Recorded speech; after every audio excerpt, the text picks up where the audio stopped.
Indian economy को लेकर जहां एक बड़ी ही तगड़ी खबर आ रही है। कौन है? पीटर कार्डिलो। इन्होंने भारत को लेकर एक बहुत बड़ी बात कही है। भारत दुनिया की दूसरी सबसे बड़ी अर्थव्यवस्था बनने जा रहा है। तो वहीं दूसरी तरफ अब भारत ने चाइना के बॉर्डर के पास क्या कर दिया है। अभी अगर दुनिया की बात करें तो दुनिया में कर्जा लेकर देश 235 लाख करोड़ डॉलर कर चुके हैं, जबकि दुनिया की जीडीपी से कर्जा 238% ज़्यादा है। और स्थिति ये है कि आईएमएफ दुनिया की अर्थव्यवस्था की स्थिति को देखते हुए, डामाडोल स्थिति को देखते हुए बहुत ही ज़्यादा चिंतित है। मंदी की आहट बंद होते ही दुनिया में फिर से महंगाई खड़ी हो गई है। आलम यह है कि 235 लाख करोड़ डॉलर का कर्जा हो गया है, जो दुनिया की जीडीपी से 238%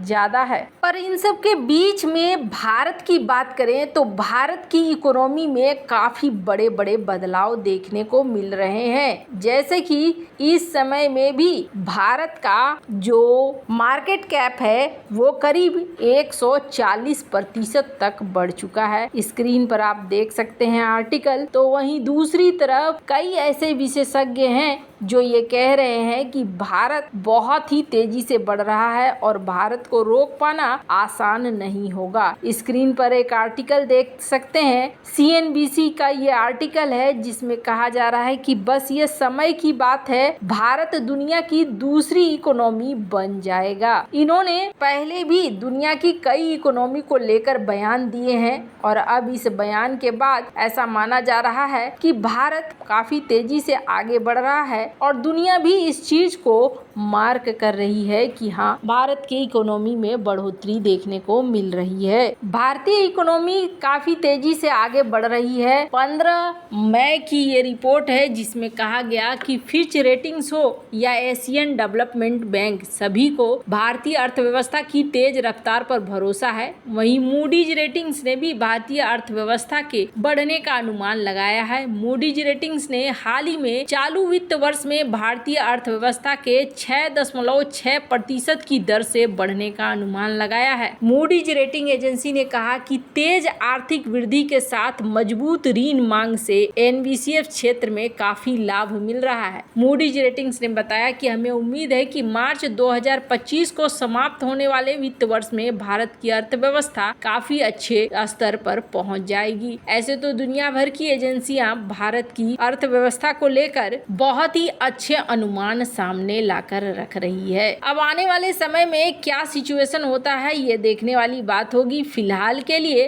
भारत की रेटिंग्स बहुत ही सही है। तो वहीं चाइना के साथ समस्याएं साफ साफ दिख रही है। चाइना को कम से कम $2 ट्रिलियन खर्च करने पड़ेंगे अपने रियल इस्टेट को संभालने के लिए। गोल्डमैन की ये खबर है जिसमें गोल्डमैन ने इस बात को कहा है कि चाइना के लिए विषम परिस्थितियां अभी है। अगर सरकार ये पैसा निकाल कर लगा भी देती है तो इसका मतलब ये नहीं है कि सरकार को फायदा हो जाएगा, क्योंकि ये पैसा कहीं न कहीं सरकार अपनी जेब से ही दे रही है। ऐसी परिस्थितियों के बीच में भी अगर भारत बहुत अच्छा कर रहा है इकोनॉमी के मामले में, तो ये भारत के लिए एक बढ़िया खबर है। खैर, जहां एक तरफ ये सब कुछ हो रहा है तो वहीं दूसरी तरफ भारतीय सेना ने अपनी बढ़ती क्षमताओं का प्रदर्शन करते हुए रात के अंधेरे में विमान उतारने का कारनामा किया है। इससे पूर्वी क्षेत्र में रात के समय C-130J विमान को नाइट विजन गोगल्स की मदद से उतारा गया। यह सफल अभियान वायुसेना की रक्षा तैयारियों की दिशा में एक मील का पत्थर माना जा रहा है। एनवानी कम रोशनी में सटीकता के साथ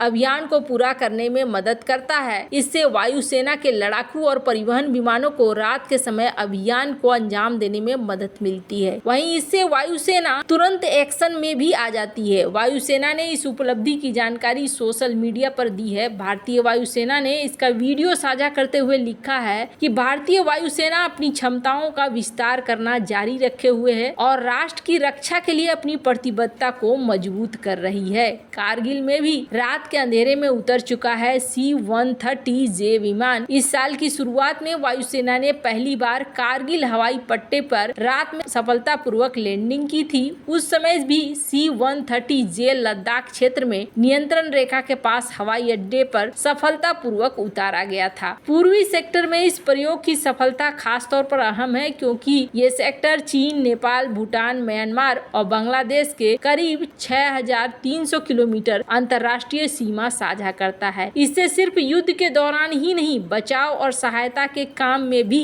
अप्रत्याशित मदद मिलेगी। इसके अलावा देश के पूर्वी सेक्टर में ओडिशा, झारखंड, सिक्किम, पश्चिम बंगाल और बिहार के क्षेत्र आते हैं। ये तकनीक धुंध और कोहरे की स्थिति में काफी कारगर है। इस टेक्नोलॉजी से लड़ाकू और परिवहन विमान कम से कम रोशनी में अपनी कार्रवाई को सटीक अंजाम दे सकते हैं। ये खास तौर पर चीन के मद्देनजर बड़ी सामरिक उपलब्धि है। इससे सीमावर्ती इलाकों में सतर्कता और दुश्मन इलाके में सटीक कार्रवाई का नया अध्याय शुरू होगा। स्क्रीन पर आप देख सकते हैं इन वीडियोज को। मैं चाहती हूँ कि इन वीडियोज को आप देखें।